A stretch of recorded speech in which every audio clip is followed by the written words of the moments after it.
보리심을 일으키는 기도문이요. 시작하기 전 앞선 사원 공덕과 오늘 살 공덕이 나와 이웃에게 기쁨과 평화를 얻는데 도움이 되기를 바라며 모든 사람들의 번뇌가 사라지기를 기원합니다.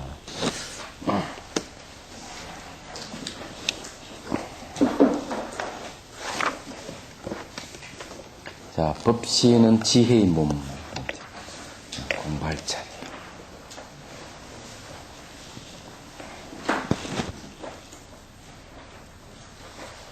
예. 오늘 뭐 하루인가?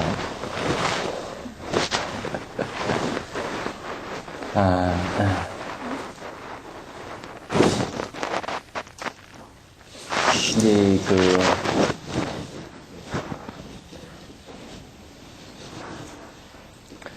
자, 거기에 묻는다.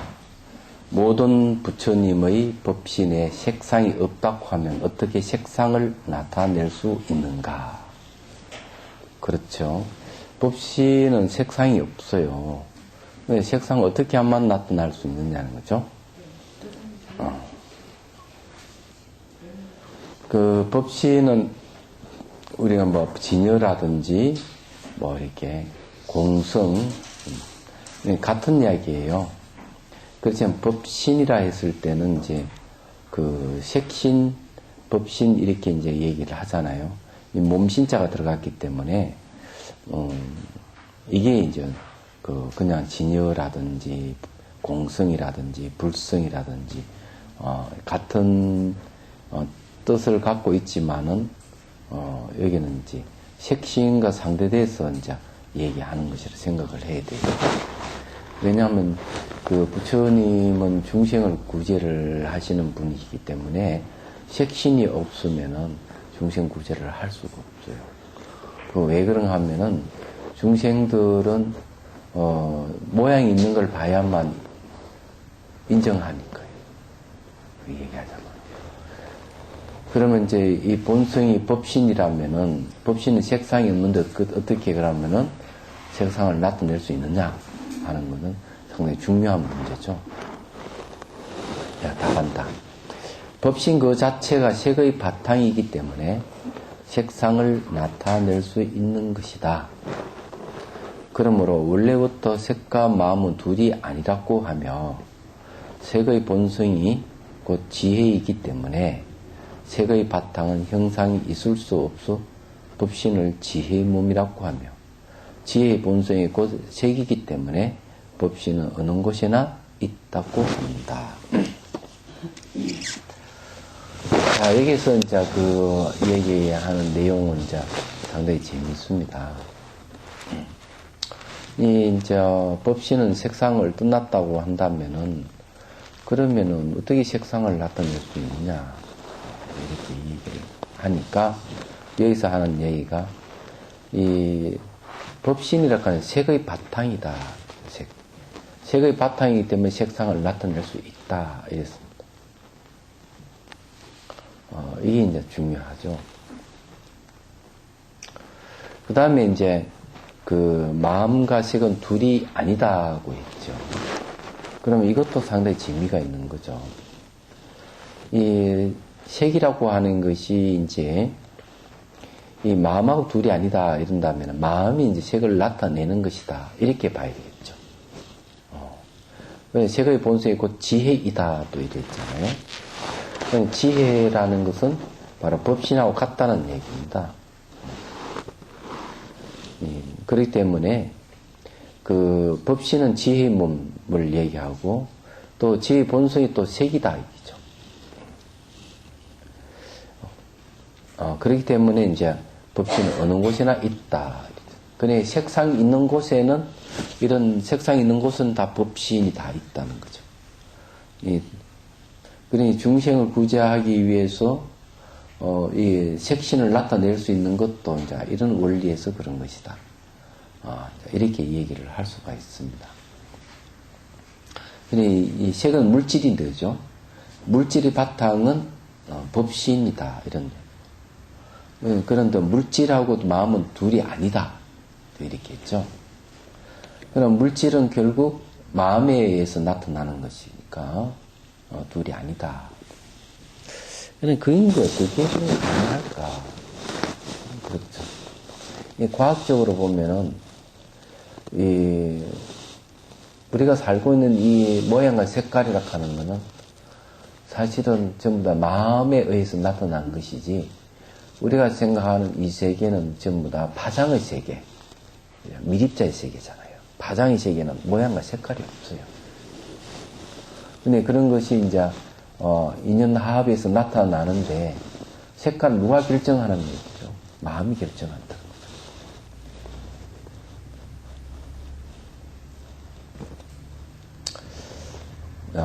그런 얘기입니다. 이제 색의 본성이 지혜다 하는 게 또 이제 얘기를 하는데, 또 지혜의 본성이 곧 색이다 이렇게 얘기하죠. 그렇기 때문에 이게 이제 색과 지혜는 둘이 아닌 거예요. 여기서 얘기한 대로 하자면은, 이런 이야기는 이제 분명하게 이제 그 정화 스님이 이제 해설을 할 거라고 생각해요. 자, 그 다음에 법신이 나타내는 세계에 한계가 없으므로 마음에 따라 시방세에 어느 곳에서나 무량한 보살 수행자들에게 한없는 보신과 온갖 장엄을 각각 다르게 나타낼지라도 나타난 모습 모두가 경계에 지어 나누짐이 없다. 그러므로 함께 있더라도 서로에게 방해되지 않는다. 자, 이것도 이제 그래요. 이제 부처님은 마음 따라 다 나타내요. 그러니까 이제 수많은 수행자, 보살 수행자에게 나타내는 몸은 보신불입니다. 보신도 이제 색의 모습을 띠고 있어요. 얘기하자면은. 그럼 우리 이제 그 보살 경계에 몸간 우리들은 바로 이제 그 화신불로 나타나는 거죠. 그래, 이 물질이라 하는 게 한계가 없는 거예요. 바탕이 이 법신이기 때문에 한계가 없는 거죠. 바탕이 비어있기 때문에 그 가능성이 무한하다는 것도 이제 얘기를 할 수가 있겠습니다.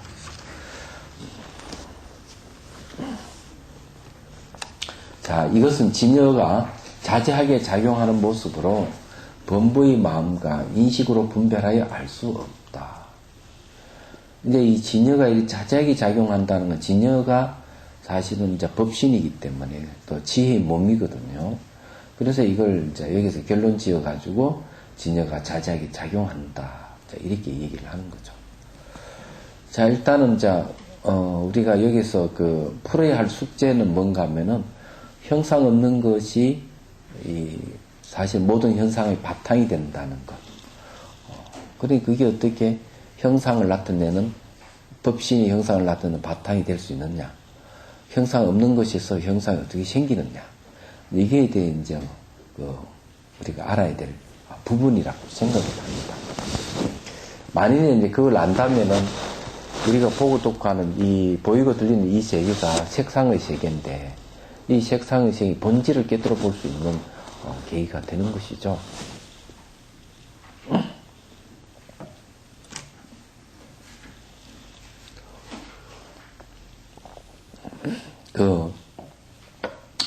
사람들 이제 수준을 한번 따져보죠. 수준요.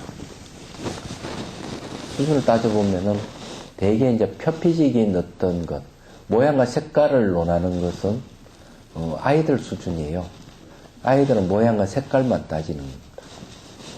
그럼 어른의 수준은 어떤 정도냐 하면은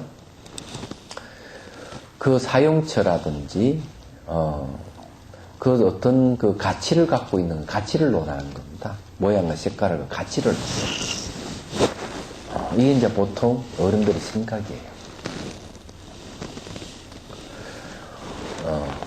그러면은 이제 거기서 좀 더 나아가야 되겠죠.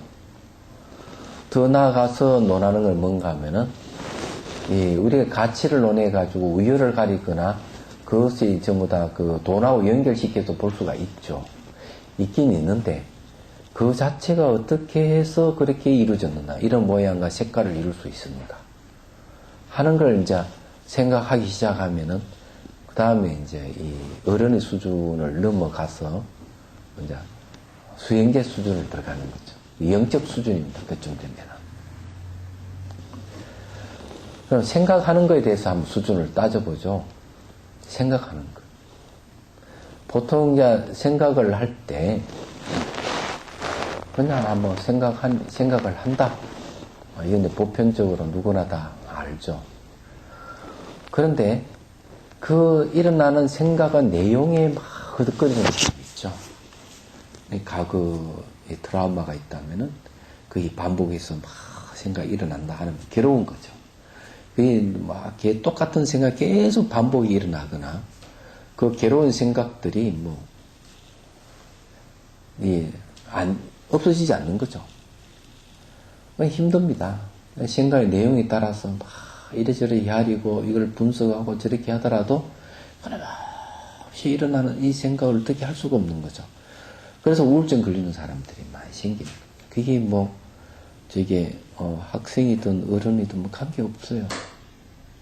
20대 청년도 한번 찾아가서 얘기 보니까 끊임없이 생각이 일어나는 거 이거 어떻게 제어하면 좋겠냐고 그러는 거죠. 그런데 이제 그런 생각에 이제 막 끄달려가 사는 사람들. 근데 그 찾아온 청년에게 얘기를 해줬어요. 생각을 객관적으로 봐야 된다고. 봐서 그것이 오래 머물지 않는 특성을 가지고 있다고. 그렇지만 뒤에 일어나는 생각이나 앞에 일어나는 생각, 내용은 같다고. 같지만 생각 자체는 매 순간 변하기 때문에 이어졌다 끊어졌다 이어졌다 끊어졌다 하는 거지. 그걸 봐야 된다. 그러면 거기서 벗어날 수 있다. 이런 얘기를 해줬는데 그래서 이제 수행을 하라고. 수행해서 직접 봐야 된다. 이론적으로 든다는 건 한계가 있기 때문에.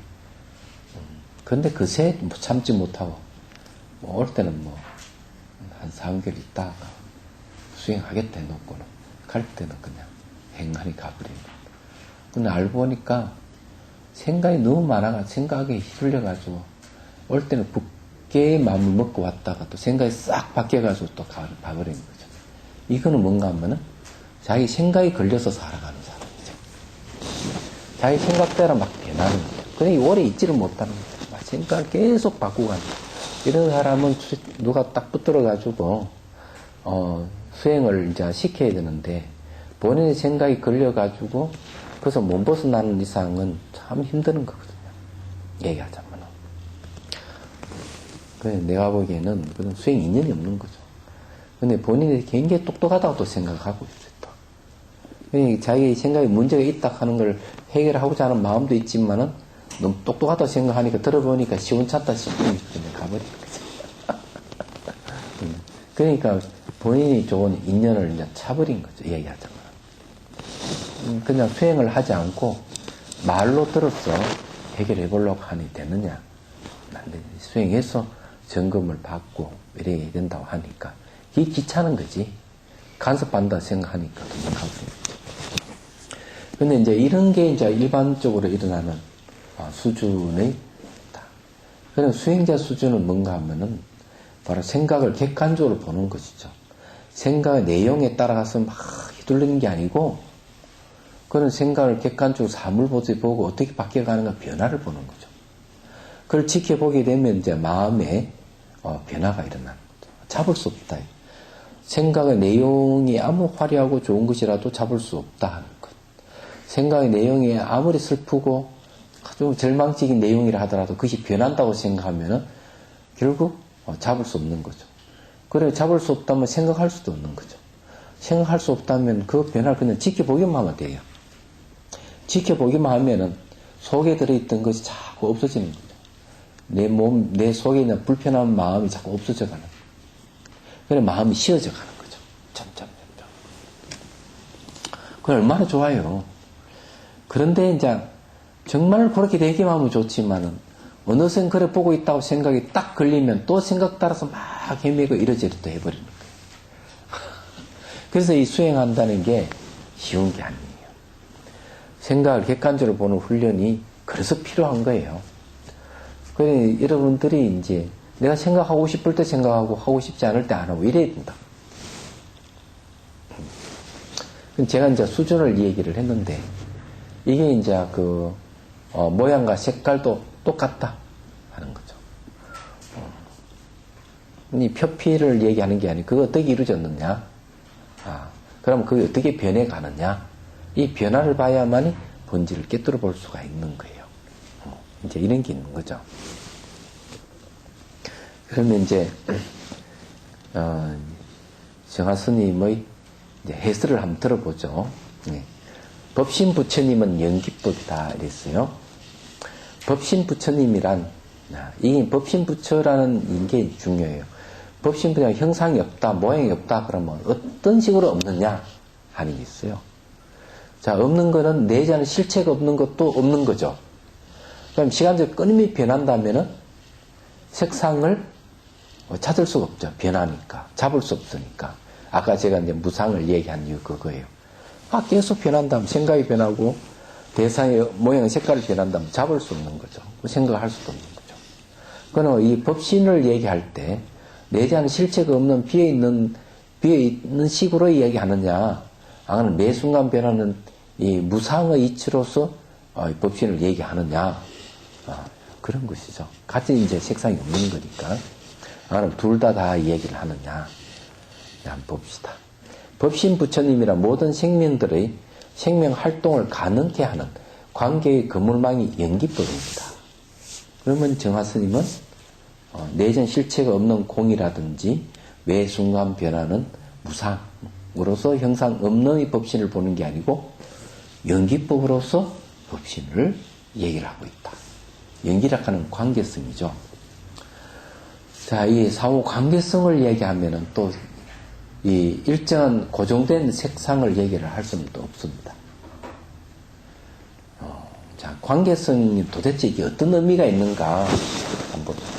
자, 여기 우리가 공부를 하면은 여기서 공부하는 사람이 50명이라 그런다면은 만일에 개인을 생각을 하면은 내 개인을 생각을 했을 때는 이 50명과의 이제 관계를 따져봤을 때 얘기하자면은 내 개인이다. 아마 50명의 관계를 따져봤을 때 내 개체로서 자아가 있다고 한다면은 이 50명과 저의 관계는 단절되어 버립니다. 얘기하자면 아무 관계가 없는 거죠. 독립된 거예요. 그렇지만은 50명과의 관계를 가지고 있다면은 자아락하는 건 어떻습니까? 독립된 개체로서 인정이 안 되는 겁니다. 관계를 가져버렸을 때는. 관계를 한다고 한다는 것은 뭔가 하면은 50명 개개의 사람들도 알고 보면은 자아가 인정이 되는 거죠. 나의 자아만 아니고. 그래서 이런 자아는 관계성 속에서 자아예요. 이렇게 이제 얘기해 봤을 때 나의 자아는 독립된 개체에서 인정을 할 수가 없어요. 왜? 50명을 바라봤을 때 나의 자아를 그때는 초월하게 되는 거예요. 이게 연기법입니다. 서로 연관관계의 사후 관련을 갖고 있다고 한다면은 개체의 자아를 초월하지 않을 수 없는 거죠. 안 그러면 관계를 가질 수가 없는데 여러분의 가족이 5명이 한 식구라 한다면은 개체의 자아를 다 인정해버리면은 5명이란 말을 쓸 수가 없는 거죠. 개개의 한 사람이에요. 같이 모여 있을 수가 없어요. 분리되는 거죠. 그렇지만 그 자아는 관계 속에서의 자아가 되죠. 관계 속에서 아버지라고 그러고 어머니라고 그러고 아들이라고 그러고 딸이라고 그러고 형제라고 그러고 이러는 것이지. 잘 생각해 보시라고. 그랬을 때 5명 속에 나를 얘기한다면 나락하는 것은 어떻습니까? 나락하는 것을 초월하게 얘기합니다. 그래서 이제 얘기하는 것은 그런 거죠. 관계성을 가지고 봤을 때 나의 개체를 내세울 수가 없다. 관계를 가지면. 관계 속에서는 관계를 가지고 있는 이상 평등한 거예요. 그래서 자아를 초월하게 된다. 그런 겁니다. 물론 그 속에서는 키가 크고 작은 거, 성별의 차이, 또는 얼굴이 아름답다든지, 추하다든지, 이런 차이는 있는데, 관계 입장에서 봤을 때는 그런 차별 속에서 차별 하나하나를 상대성이기 때문에 초월하게 된다. 이게. 이해가 됩니까? 예. 이해가 안 되는 것 같아서 제가 계속 반복해서 얘기하는 거예요. 그래서 이제 법신이라고 얘기했을 때는 벌써 개체의 자아로서 어떤 실체로서 자아를 얘기하는 게 아니라는 얘기입니다. 연기법의 다른 이름이 공성이거든요. 공과 연기는 말만 다르지 같은 걸 얘기합니다. 서로 상호 의존하고 있기 때문에 개개인의 개체가 부정이 되잖아요. 그게 바로 공이라는 겁니다. 자, 한번 봅시다. 온 우주 법계 전체가 하나의 생명으로 있으면서도 법신 부처님이라는 자신만의 형식을 갖는 것이 아니라 모든 생명들이 나타내고 있는 형식으로 자신의 형식을 삼습니다. 그렇죠. 이 모든 관계를 갖고 있다면은 모든 생명들이 나타나는 그 형식이 일학하는 게 알고 보면 자기의 형식인 거예요. 분리되어 있지 않기 때문에. 나 하엄경에 이제 이건 옛날에 한 이야기지만 하엄경에서 분명하게 얘기하고 있는 게 이게 이제 하장장음 세계품인가 여기 보면은 비로자나 보살이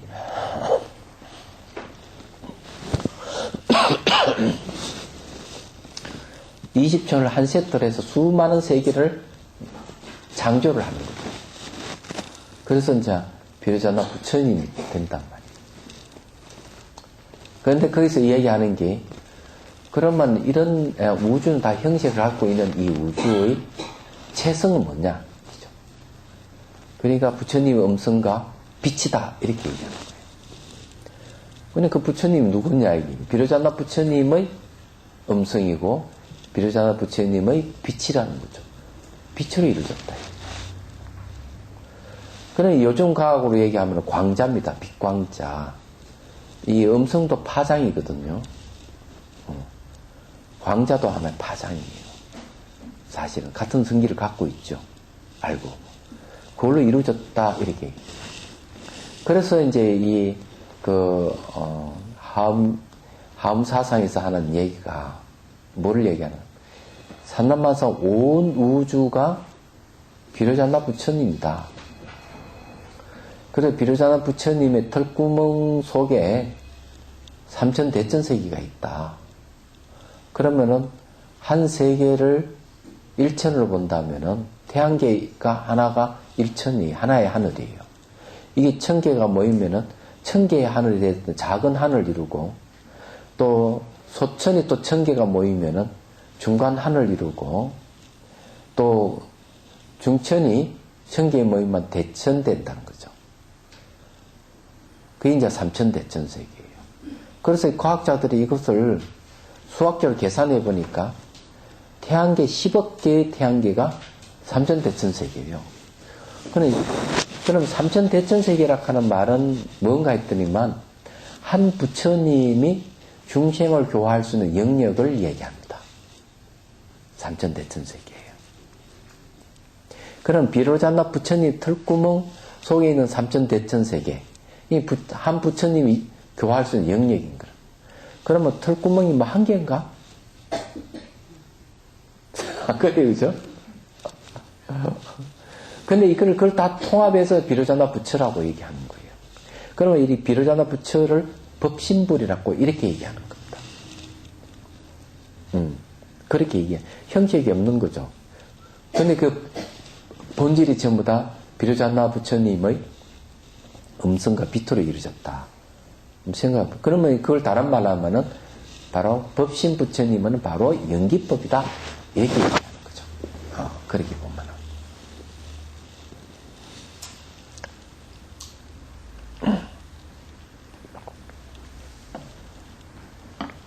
그러면 이제 이해가 되시죠?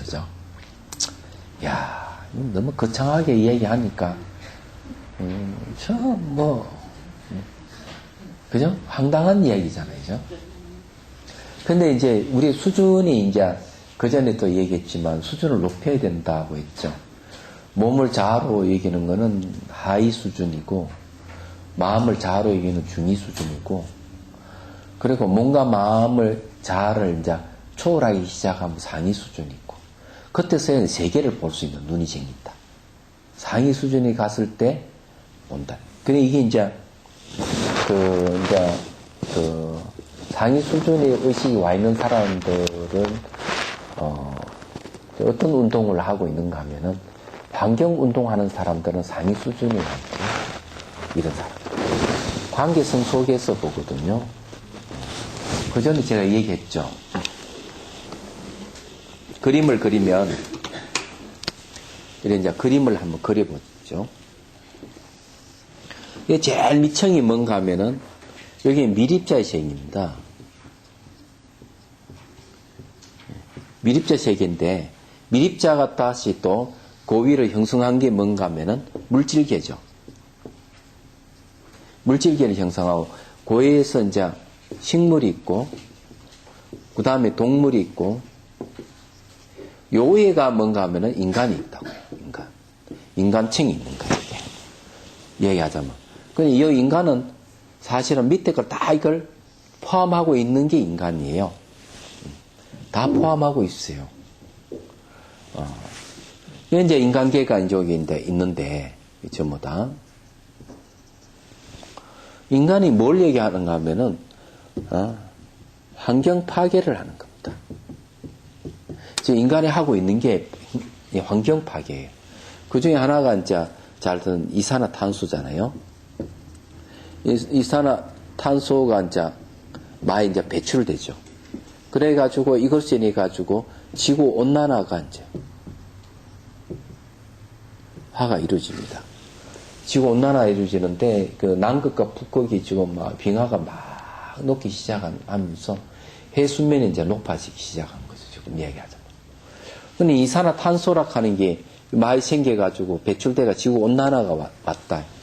근데 방글라데시의 그 하구에 보니까, 강 하구에 쪽에서 이제 주민들이 사는데 수많은 사람들이 이제 이렇게, 모래 주머니라 합니까? 포대를 가져와가 계속 그냥 땅을 메우는 거예요.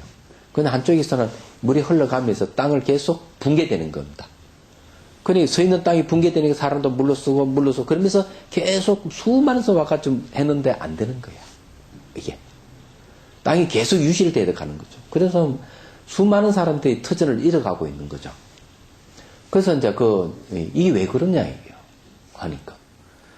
히말라야산 빙하가 녹아가지고 물이 많아져가지고 계속 이걸 잡아먹고 있다는 거죠. 얘기하자면. 골치 아프죠. 빙하가 왜 녹느냐 이기죠. 이게 바로 이산화탄소가 많아서.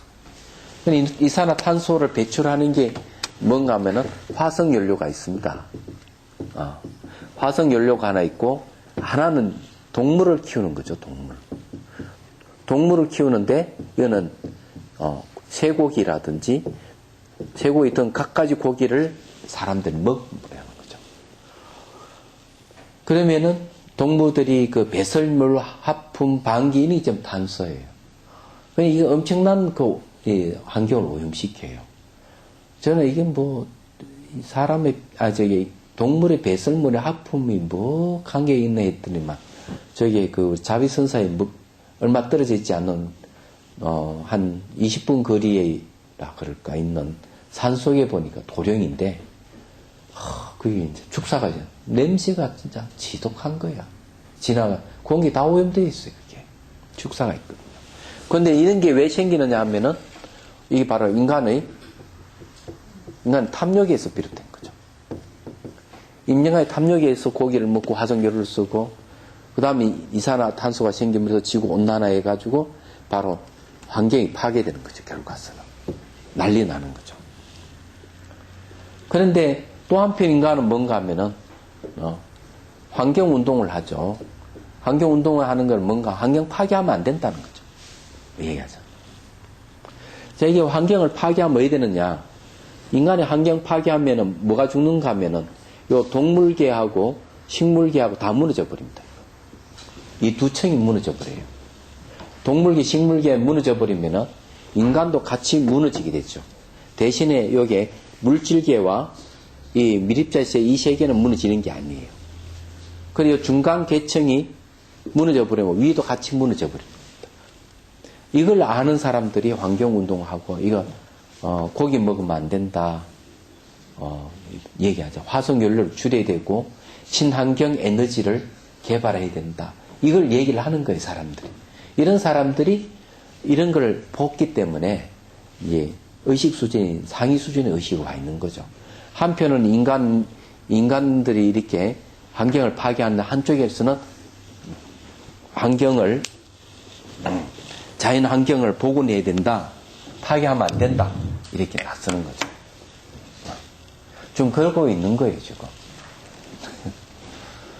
그 아주 심각한 수준이에요. 심각하다. 빙하가 이제 남극이나 북극의 빙하가 녹잖아요. 녹으면은 또 한편으로는 지구가 또 온도가 또 올라갑니다. 이산화탄소 말고도. 그 왜 그런가 하면은 이 눈이 있잖아요. 눈이 쌓이면은 눈이 하얗지 않습니까? 그래서 지구 밖에서 오는 이런 그 빛을 갖다가 반사해 버립니다. 차단해 반사해 버리기 때문에 온도 올라가지 않죠.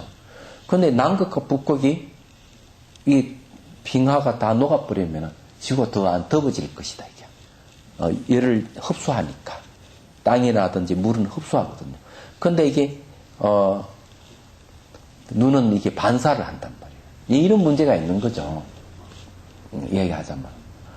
그래, 여러분들도 아파트에 막 불을 팍 올려놓고, 난냉구만 입고 살면 안 돼. 진짜. 캠핑 부리듯이 내복 입고 살아야 돼. 온도는 18도로 해가지고 낮춰야 돼요. 그리고 연료를 절약해야 돼요. 얘기하자면. 그렇게 해야 됩니다. 근데 제가 이제 말씀드리고 싶은 거는 연기법이라 하는 이런 거죠. 이 전부 다 연관관계를 갖고 있는데 이게 이제 이 관계성을 파괴하는 거. 환경 파괴가 이제 상호 관계성을 파괴하는 겁니다. 그럼 같이 죽는 거죠. 무서운 겁니다, 이게. 그 연기법이 매우 중요하다는 얘기죠. 자, 봅시다. 자, 어떤 것이나 법신부처의 모습을 한 어떤 것이 됩니다. 그러니까 우리 여기 이제 법신부처님 얘기를 하고 하는 거는 상위 수준의 의식에서 넘어서 가지고 궁극적인 의식 상태에 갔을 때에 이제 비로소 우리 이걸 체득할 수가 있는 세계예요. 궁극적 의식 상태가 바로 법신의 세계입니다. 그렇지만은 상위 수준의 상위 수준의 의식만 되더라도 자아를 초월하게 되죠. 그러다 보니 법신 부처님의 형식이 없는 것과 같게 됐습니다. 관계를 이루는 모든 형상들과 그 관계성이 그대로 법신 부처님이기에 관계성에서 보면 그 어떤 형식으로도 법신 부처님의 형식을 얘기할 수 없고 관계를 이루는 형상에서 보면 모두가 법신 부처님이기에 그렇습니다. 그렇죠. 그래서 이게 법신 부처님은 형상이 없다 하는 것은 고정된 형상이 없다는 거죠. 이걸 갖다가 법신 부처님 형상이다. 이렇게 할 수 있는 게 아무것도 없다. 이거죠. 관계성으로 이루어지기 때문에. 그렇지만 형상은 어떻게 생기느냐 했더니만 관계를 이루게 되면은 인연 하합에 의해서 모양이 나타나는 거예요. 얘기하자면. 인연 하합에서 모양이 나타나지만은 그 인연 하합의 측면에서 봤을 때 어떠한 것도 개별적으로 개체적으로 법신 부처님을 찾을 수는 없다는 얘기예요. 그래서 지금 여기에서 이제 형상을 법신 부처님은 형상이 없는데 법신 부처님은 형상의 바탕을 이루어서 형상을 만들어낸다 했을 때 그 원리가 뭐냐 하니까 연기법이다. 그러니까 관계를 가지고 있다면은 독립적인 개체가 없어 공이고 시간처럼 매 순간 흐르기 때문에 일정 모양 색깔이 없지만은 인연이 화합돼서 모양을 이룰 수가 있다 이게야.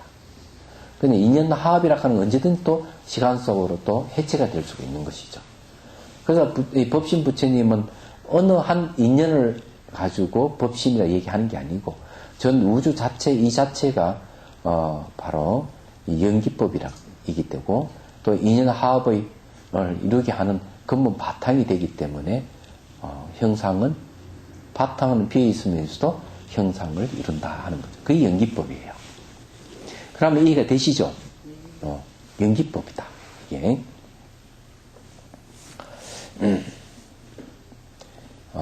그래서 여기에 관계를 이루는 모든 형상들과 그 관계성이 그대로 법신 부처님이기에 관계성에서 보면 어떤 형식으로도 법신 부처님의 형식을 이야기할 수 없고 관계를 이루는 형상에서 보면 모두가 법신 부처님이기에 그렇습니다. 그냥 관계를 이루는 형상 하면 인연 화합에서는 형상이 나타난다. 그냥 본질은 비어 있다. 시간의 흐름으로 보면은 그런 형상을 붙들 수가 없다. 관계를 이루고 있는 거는. 근데 그것을 고정시키고 분리시켜서 이건 무슨 색깔, 이것은 무슨 색깔을 하고 이렇게 결정 짓는 거는 마음이 그렇게 만들어서 본다. 이렇게 보는 거죠. 법신 부처님을 우주 법계의 생명이라고 얘기하더라도 옳지 못합니다. 우주 법계도 낱낱 생명과의 관계에서만 우주 법계가 되기 때문입니다. 그리고 이게 낱낱 생명과의 관계에서 관계는 낱낱 생명을 뭡니까? 낱낱 생명은 부분이죠. 그리고 관계를 지으면 전체가 되죠. 얘기하자면.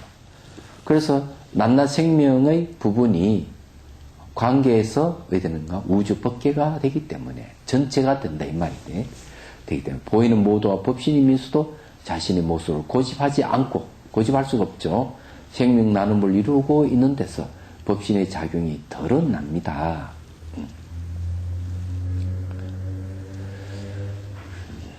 그래서 모습에 머물지 않게 곧 집착이 없기에 모습 있음이 법신이 됩니다. 그러니까 이 모습에 머물지 않기 때문에 집착이 없어요.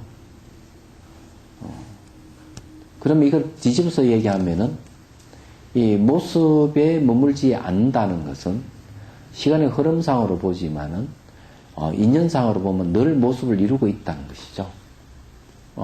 그래서 이제 법신이 된다. 이렇게 얘기하는 거죠. 여기에 중요한 거는 말이죠. 연기라 하는 걸 어떻게 이해하느냐 하는 게 있어요.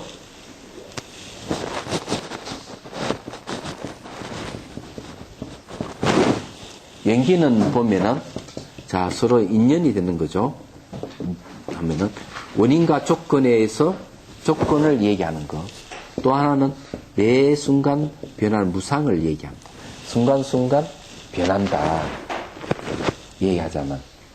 그러면은 원인과 조건의 만남의 형상을 이루지만은 그것이 시간적으로 매 순간 변하는 것인데 이것을 있다고 하면은 변하니까 틀렸고, 그죠? 이것을 없다고 하자니까 변하면서 형식을 계속 이루고 가고 있기 때문에 없다고도 할 수 없죠. 그래 유도 아니고 무도 아닌 것. 이걸 갖다가 다른 말하면 중도라고 얘기합니다. 중도. 연기의 다른 이름이 중도예요. 공이고.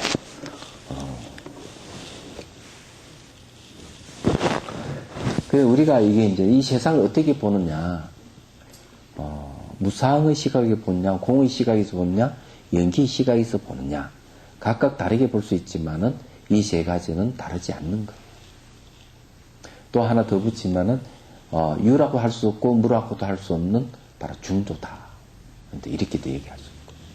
말은 다 다른 것 같지만 내용은 같은 내용을 얘기를 하고 있다. 우리 몸도 그렇잖아요. 몸은 연기하고 있어요. 연기를 하고 있기 때문에 변하는 겁니다. 그래서 여러분들이 이 변화를 막기 위해서 변화를 막아보려고 인간의 욕망을 표출한 게 대표적인 게 뭡니까? 보약이죠, 보약. 신문에 보니까 또 노인네들에게 그 식품을 또 속여가지고 몇 배로 해가도 팔아먹은 것도 적발돼가 신문에 나오대. 노인네들은 그러면 뭡니까? 왜 그런 거 살까? 오래 살기 위해서 생명 유지하려고 하는 욕망이 있잖아요. 자연현상이지만은, 이게 젊음을 유지를 시키려는 하는 마음이 있는 거죠. 그 다음에 이제 보약 말고 이제 주로 많이 팔리는 게 뭔가 하면 화장품. 인기 있는 거 주름살 지워주는 화장품. 잘 아시죠? 뭐, 그에 따라 성행하는 게 성형수술. 이런 거잖아요. 이게 안 되죠. 그래, 인간도 역시 변해간다, 이거죠. 변해가기 때문에 있다고 하면 틀린 거죠. 변해가기 때문에 없는 건 아니죠. 변해가면서 형상을 계속 이루어가기 때문에, 없다, 무도 아니다. 그러면서 딱 몸이 소멸하지만은 또 이제 영원히 부모의 연을 만나면 또 육체의 형상을 또 가고 또 태어나는 거죠. 그게 무상이죠. 그래, 부모의 연을 만나는 건 인연이고, 그걸 통틀어서 그냥 연기법, 연기라고 이렇게 하는 거죠. 이제 이런 걸 이해하고, 깊이 사유하고, 실제 수행에도 뭔가 마음을, 관찰해서 무상을 보고, 무아를 보고, 연기를 보기 시작하면, 또는 인연을 보기 시작하면은, 이제, 궁극적인 이제 공성도 이제 보게 되는 거죠. 의식 자체가 이제 달라지는 거죠. 진화하는 거죠. 그, 의식이 미세해지면 미세해질수록 공성을 깨달을 수 있는 찬스가 온다는 사실을 잊어버리시면 안 돼요. 그럼 의식이 거친 것은 뭐냐? 이러니까, 감각적으로, 살아가는 것. 이 감각은 매우 거친 거예요. 감각적인 건 뭡니까? 표피적인 겁니다. 모양과 색깔의 세계를 얘기하죠. 얘기하자면. 그렇기 때문에, 시각의식, 청각의식, 후각의식, 미각의식, 촉각의식, 이 수준에서 사는 사람들은 거친 의식을 가지고 있어요. 그보다 조금 덜 거친 건 뭔가 뭐 의식입니다. 그 다음에 생각하는 거. 생각하고 감정 일으키고 하는 거는 또 덜 거친 거죠. 이는 다 표정의식인데, 여기서 다시 또 깊이 들어갑니다. 깊이 들어가면 이제 잠재의식으로 들어가는 거죠. 수행해가지고.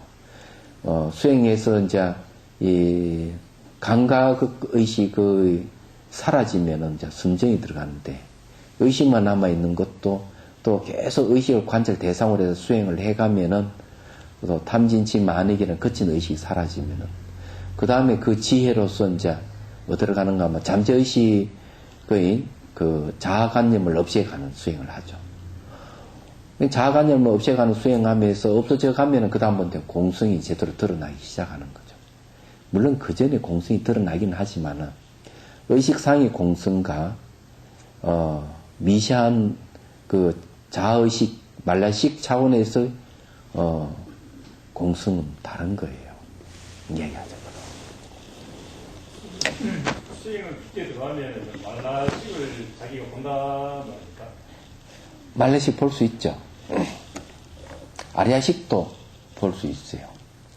근데 아리아식의 위치에 들어가 가지고 아리아식을 이제 아리아식에 있는 문명을 없애버리면 불지에 들어가는 거죠. 얘기하자면. 그게 공성이 완전히 공성이 드러난다 이래 봐야죠. 근데 궁극적 의식 상태로 가는 거예요. 그러면 의도를 가지고 본인이 말라식과 아래식을 보려고 이제 계속적으로 그 수행을 해나가야 됩니까? 예, 수행 자체가 의도입니다. 근데 팔지보살의 경지에 이르게 되면은 이제 내가 의도하지 않더라도, 내가 수행하려고 의지력을 내지 않더라도 저절로 수행해 가는 단계가 옵니다. 팔지보살 때부터 이제 아리아식의 위치에 들어가기 때문에 그래요. 근데 아리아식의 영역으로 들어가서 이제 수행해 간다는 거죠. 그래서 이제 그런 말을 하는 겁니다. 그래서 의식이 미세해질수록 공성을 깨달기는 더 쉬워진다. 이렇게 거예요. 우리 연기법 얘기하다 말았는데 또 봅시다. 법신은 있음과 없음을 관통하는 것으로 있음도 되고 없음도 되면서 있음과 없음을 아우르는 하나의 세계도 됩니다. 맞는 얘기예요. 있다고 하는 것과 없다고 하는 것은 사실 관념적인 거예요. 그렇지만은 있음과 없음을 같이 하나로 아우러버리면은 또 사정은 달라지는 겁니다. 그래서 이 입음은 변해서 없음이 되고 없음이 변해서 있음이 된다 하고 저게 되고 누구야? 현각 스님의 정도가 이렇게 나옵니다. 그래서 이게 이제 있음과 없음을 아우르는 하나의 세계가 된다 이렇게 얘기하는 거죠. 있다고 하여도 있는 것이 아니고 변하니까, 없다고 하여도 없는 것이 아닙니다. 변하니까 없어지는 게 아니기 때문에 관계란 드러난 이것과 저것의 관계이지만 이것이 해체되는 이것의 없음과 저것이 해체되는 저것의 없음이 관계를 잇는 사다리가 되기에 있음에 들어있는 없음들이 다시 관계를 이루면서 있음으로 드러난 데서 무엇이라고 말할 수 없는 것이 법신입니다. 쉽게 얘기가 있다 없다 하는 건 고정되어 있는 게 아니고 자꾸 변하는 거죠. 무상의 시각에서 이 얘기를 하는 겁니다.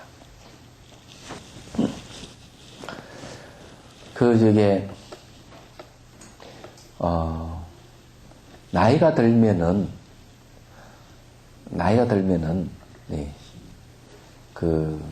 죽음을 생각하게 되죠. 그러면 할아버지나 할머니들의 생각은 그런 생각을 한대요. 제사를 꼭 지내주기를 바란다. 내가 죽고도 제사밥을 먹겠다. 그런 분들이 할아버지 할머니 꽤 많은 것 같아요. 그렇다면 그 심리는 어디서 나올까요? 그런 심리는. 거기에는 그런 죽고 싶지 않는 마음이 있는 거예요.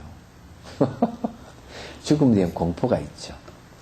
그런 분들은 이런 공부를 하면은 그런 생각을 적게 되죠. 얘기하자면 마음 편안하게 갈 수 있습니다. 자, 그러므로 형식이 있는 자리에도 법신이 있고 형식이 없는 자리에도 법신이 있습니다. 법신이야말로 생명의 권원입니다. 권원인 체성이 형상을 떠나 있는 것일 수는 없지만 형상으로만 드러나지 않는다는 면에서 근본이라고 합니다. 형상으로만 드러나는 게 아니기 때문에 근본이다 이거죠. 죽음으로 사라지는 것이 아니고 태어났다고 하여 새로 생겨나는 것도 아닙니다. 우주 법계를 그 몸으로 하고 있는 법신은 모양을 달리하는 것은 있을 수 있지만 모양을 달리하죠. 무상하니까 생겨나거나 사라질 수 있는 것이 아닙니다. 이게 생겨나는 것도 아니고 사라지는 것도 아니에요. 그래서 생겨나거나 사라질 수 있는 게 아니다 이거죠. 항상 생겨나고 사라지면 같이 봐야 됩니다. 생겨나고 사라지면 반복할 뿐이에요. 그래서 생겨나는 것만 있다면은 죽지 말아야 되고 사라지는 것만 있다면은 바로 아이는 태어나지 말아야 되고 형상도 없어야 됩니다. 그런 거 아니잖아요. 그래서 하는 이야기입니다.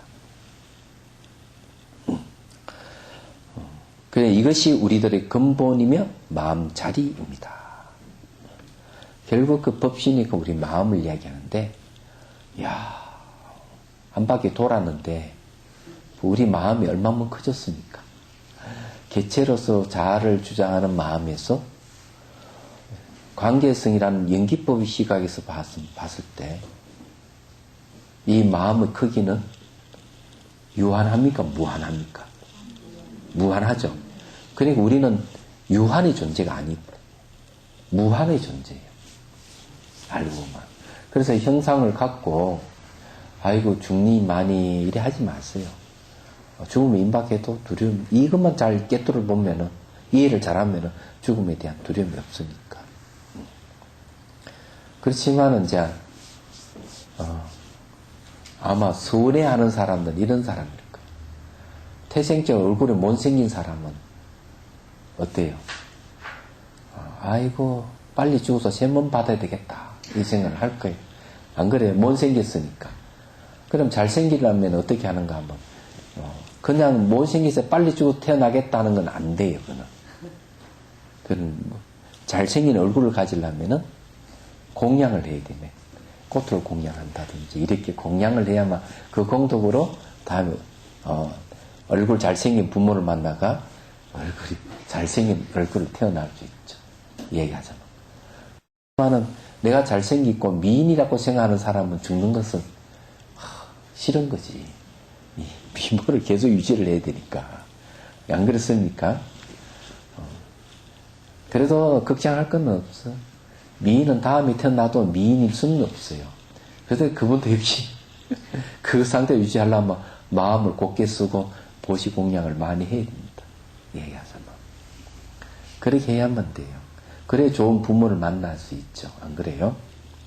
그건 내도록 말이지 그걸 해가지고 보시 공양을 올리거나 보시하거나 이래서 복덕을 지어 놓지 않고 못생긴 얼굴에 잘생기를 바라가 탁 죽었다.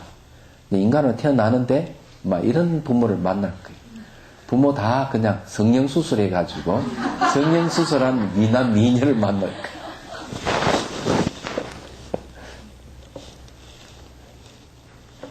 내가 악담을 했나? 좀 베풀면서 살자. 그래, 저기, 뭐고, 그, 초기 경전에 보면 나오잖아요. 그, 누구야. 그, 자스민 동산에, 천민 출신의 전녀가 왕비가 됐을 때 그런 이야기 하잖아요. 자기가 어떻게 천민인데 왕비가 됐다. 그래서 궁금해서 부처님께 이제 공양 올리고 물어보니까 그런 거죠. 이 못생긴 거는 성질이 고약하고 해가지고 시질투를 일으키고 이래서 얼굴이 못생긴 게 있다. 근데 네가 많이 베풀었기 때문에 부귀 영화를 누리고, 그지? 그리고 아래 사람에 대해서 또 잘 돌봐주고 이랬기 때문에 막 그런 공덕이 있어서 높은 지위에 오를 수도 있고 그랬다는 거죠. 하여튼 뭐 그런 인과법이 그런 얘기 있습니다. 자, 봅시다. 마음에서 일어나는 생각들의 다른가, 그 생각에 기뻐하거나 속상해하는 것만으로는 마음 자리를 제대로 볼 수 없습니다. 그래서 이게 생각들의 내용에 빠져 있으면 안 된다 이거죠. 얘기하자면 나는 왜 이러는지 모르겠어 라고 할 때 나는 생각하는 나를 나라고 여기는 것일 것입니다. 그러나 생각하는 나로서의 동일시하고 있는 나는 본래 생명으로서 마음이 아닙니다. 자, 생각하는 나로서 진짜 이게 나다 하고 동일시하면 안 된다 이거죠. 나타난 형상과 기억된 분별이 만들어낸 내에 있는 나입니다. 그것에 또 법신이 떠나 있는 것이 아니기 때문에 법신을 볼 수는 없는 것은 아니지만 그렇게 생각하는 생각은 법신에서 법신을 떠나 있는 것과 같습니다. 자, 여기서 이제 제가 앞에 이 얘기를 했잖아요. 생각 속에 빠진 사람, 생각의 내용에 빠진 사람들, 이런 사람들이 이제 우리 일반적으로 수준의 사람인데 정도가 너무 심해보면 우울증이 오는 거예요. 그게 정도가 심하면. 그래서 이 생각이라 하는 것 잘 봐야 돼요. 생각이 일어날 때 내락하는 게 나오고, 얘기하자면은 감정이 일어날 때 내락하는 게 나와요. 그 누가 정화 스님한테 물었어요. 나락하는 거, 자락하는 게 도대체 무엇입니까? 그러니까 순간순간 나타나는 게 자아다. 그때 나타나는 게 자아다. 고정된 자아는 없다. 이렇게 얘기를 합니다. 요번에 그 전시회 때 같이 있었는데 누가 그렇게 물었으니 그렇게 대답을 하는 거예요. 그래서 이 자아를 설명하는 게 좀 다르더라고요. 정화 스님은 이제 그때 나타나는 자아를 얘기하는데 저는 관계 속에서의 자아를 보통 얘기를 하죠. 근데 결국 이런 자아는 고정불멸의 자아라 하는 걸 부정하는 얘기입니다. 불교는 자아를 부정하는 건 아니에요. 뭘 부정하느냐? 개체로서 독립된 자아를 부정하는 거고 관계성 속에서 일어나는 자아는 부정하는 건 아니에요.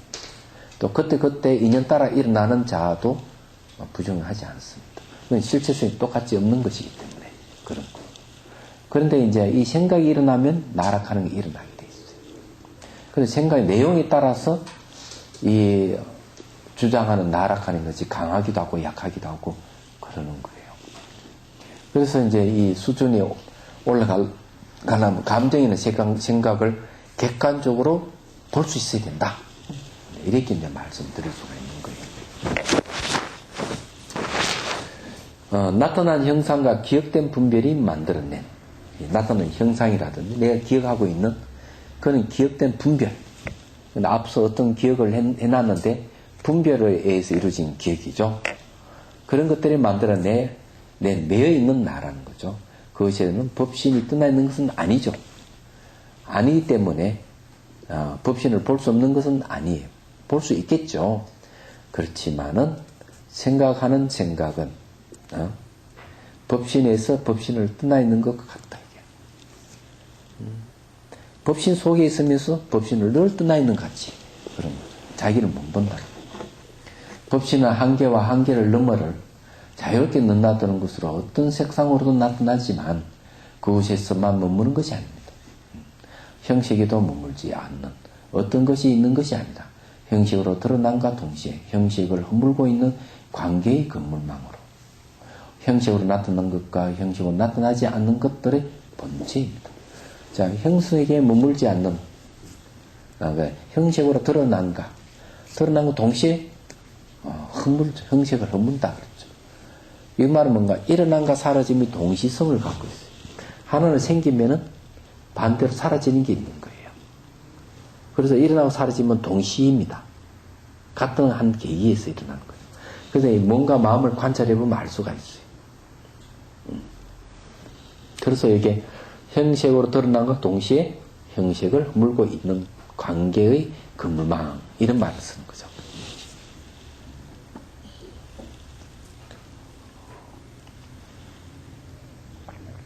그러므로 본체란 형상을 떠나 어떤 것이라고 얘기할 수 없습니다. 자, 여기 이제 본체와 형상에 대해서 또 한번 논해보면, 서양에서는 생각은 본체 따로 형상 따로 봅니다. 그런 거 아세요? 그러니까 그는 끝없이 추구해가는, 본질을 추구해가는 마음이 있기 때문에 과학이 발달할 수 있었던 거예요. 형상 따로, 본체 따로. 분리시킵니다. 동양적인 사고방식은 뭔가 하면 형상 본체는 분리되어 있는 게 아니고 하나라는 거죠. 그러니까 찻잔의 본체는 뭐냐 하니까 공성이다 이렇게 할 수 있죠. 그렇기 때문에 이 형상을 떠난 본체를 얘기 안 하는 겁니다. 그리고 또 본체를 떠난 형상도 없고 의익이 다른 점이 서양과 동양의 사고방식의 차이예요. 그렇기 때문에 이런 거는 뭐가 중요하냐 이러면은 뭐 그런 얘기예요. 생각이 이 의식이 모든 걸 만들어내니까 이 의식을 없애버려야 된다. 얘기하죠. 이건 뭐 없애야 된다 얘기죠. 근데 그렇게 이제 생각하시는 분도 있고 어떤 분은 뭔가 하면은 의식이라고 하는 거는 여기는 번뇌만 있지 이 안에는 뭐 공성이니 불성이 이런 게 없다 이렇게도 얘기를 합니다. 만일을 그 말대로 하자면 우리는 깨달을 수가 없어요. 아무리 파헤쳐봐도 의식에는 본질을 볼 수가 없기 때문에 이런 의식은 사라져 없어져야 되는 물건으로 취급하니까 그럼 뭘 그럼 수행의 주체로 삼느냐 이러니까 의식을 수행의 주체로 삼으면 안 되고 아리아식을 수행의 주체로 삼아야 된다 이런 사람입니다. 아리아식은 도저히 의식상으로 알 수 없는 거예요. 무의식 상태이기 때문에. 그럼 곤란한 거죠. 그래서 이제 얘기가 뭔가 하면은 이것이 감각이든 의식이든 무엇이든지 법신을 떠나 있는 게 아닌 거라. 근데 자성청, 법신 다른 이름은 자성청정심인데, 자성청정심을 떠나 있는 게 아닌 거라. 근데 의식을 전환하면 지혜가 생기는 이유가 내가 깨달았다고 얘기하면 의식상에서 깨닫는 것이기 때문에. 그럼 의식 계속 뭐 만들어내가지고 자꾸 왜곡시킨다 하지만은 왜곡시키는 그 속에서도 자성청정심의 흐름이 흐르고 있는 거죠. 그렇기 때문에 우리는 깨달음을 얻을 수가 있는 겁니다. 말라식인 아리아식으로 깨닫는 게 아니고 깨닫는 건 의식입니다. 의식이 수행 주체예요. 그렇기 때문에 그 안에 깨끗함과 더러움이 같이 흘러가는 거죠. 그래서 더러움만 제거하면 깨끗함은 드러나는 거예요. 깨달음이 그와 같은 거예요. 구름에 말이죠. 구름이 다 가려있다고 해가지고 태양이나 달이 없다고 생각하면 안 되는 거예요. 구름이 거치지면 태양이 나타나거나 달이 나타나겠지. 이런 태양이나 달은 구름이 있거나 없거나 관계없이 존재하는 거예요. 비유를 쓰자면. 그 마찬가지로 우리 본성은 번뇌에 아무리 가려있어도 그 놈은 없어지는 게 아니에요. 자, 그 다음에 봅시다.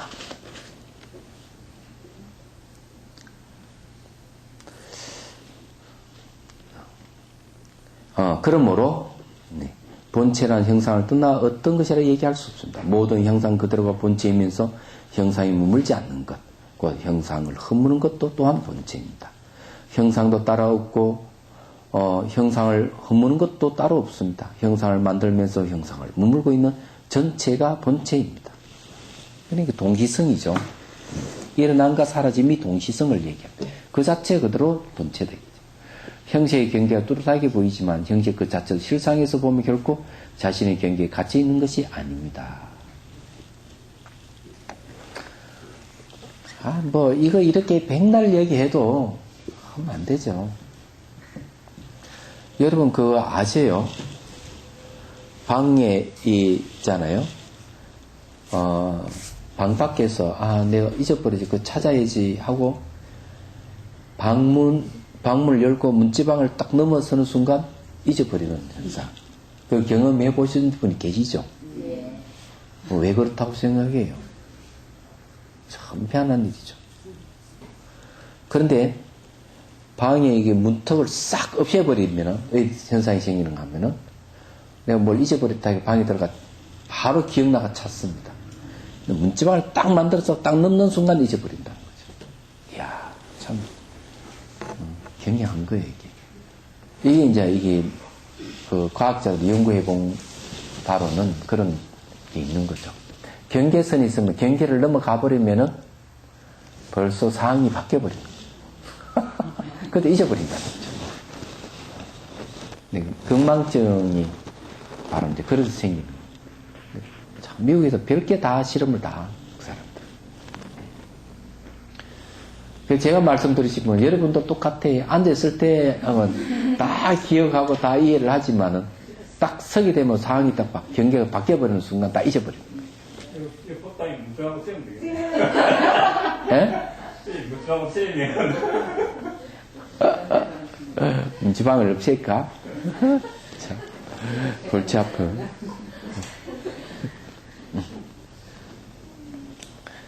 예. 그런데 이제 그런 걸 허물려면은 명상해야 돼, 수행해야 돼요. 안 하면 안 돼요. 그래서 날마다 뭔가 마음의 변화를 보는 거죠. 변화를 보다 보면은, 일어나고 사라짐을 동시에 볼 수 있어야 돼요. 일어나고 사라짐을 동시에 보면 무상을 보는 겁니다. 그 뜻이에요. 그래서 이제 제가 이제 말씀드리는 거는 처음에 형상을 보고 두 번째는 똑같은 이 형상이 있는 걸 살펴보고 세 번째는 일어나고 사라짐을 살펴보고 네 번째 일어나는 곳이 있는 거 사라지는 곳이 있는 거 살펴보고 그 다음에 이제 일어나고 사라지는 동시에 봐라. 동시성. 이게 동시에 볼 줄 알아야 돼. 그게 이제 제대로 무상을 보는 것이다. 일어난 거 동시에 사라지는 게 있어요. 이 동시에. 그걸 봐야 돼. 그래서 물질 현상도 그래 볼 줄 알아야 되고 마음의 현상도 그래 볼 줄 알아야 돼. 그렇게 보면 이제 뭐가 바뀌느냐? 마음의 변화가 일어나는 거예요. 잘못 알고 있던 것이 없어지는 거예요. 그런 거예요. 그래서 이게, 부상을 보고 고를 보라 그러고 무화를 보라 하는 이유가 그겁니다. 다른 게 아니에요. 여기서도 그걸래 형상을 만들면서 형상을 허물고 있는 전체가 본체입니다. 형식의 경계가 뚜렷하게 보이지만 형식은 그 자도 실상에서 보면 결코 자신의 경계에 갇혀 있는 것이 아닙니다. 그렇죠. 형식은 그 자도 형식으로만 그대로 있는 게 아니고 계속 바뀌어간대. 그래서 실상에서 보면 진실한 모습에서 보면은 계속 바뀌어가기 때문에 자신의 경계에 갇혀 있는 건 아니에요. 그럼 여러분들이 자신을 개선해 가려면은,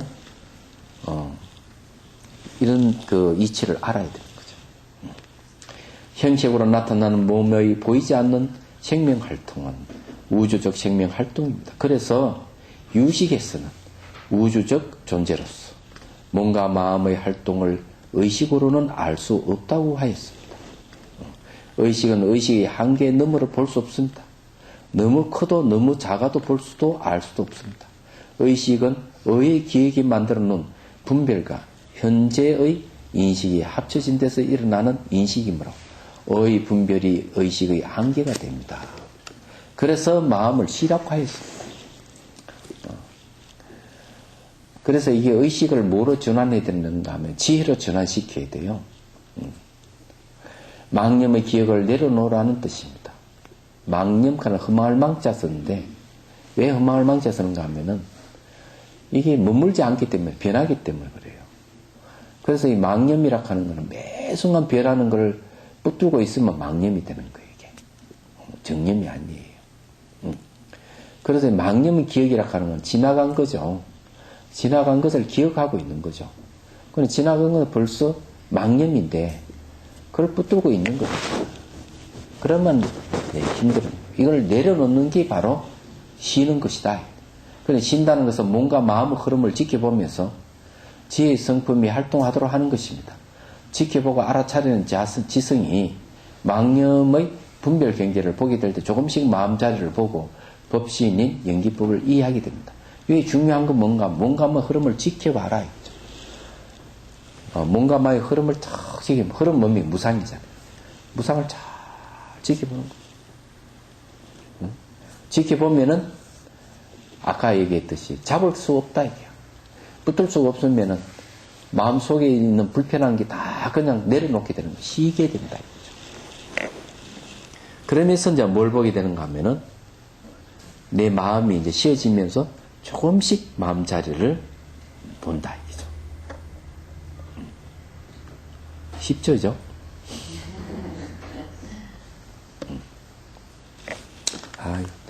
더 해야 되는데 감기 기운이 있어가지고 조금 남겨두겠습니다. 남겨두고 그리고 책 사인해 드릴게요. 그죠? 가져오십시오.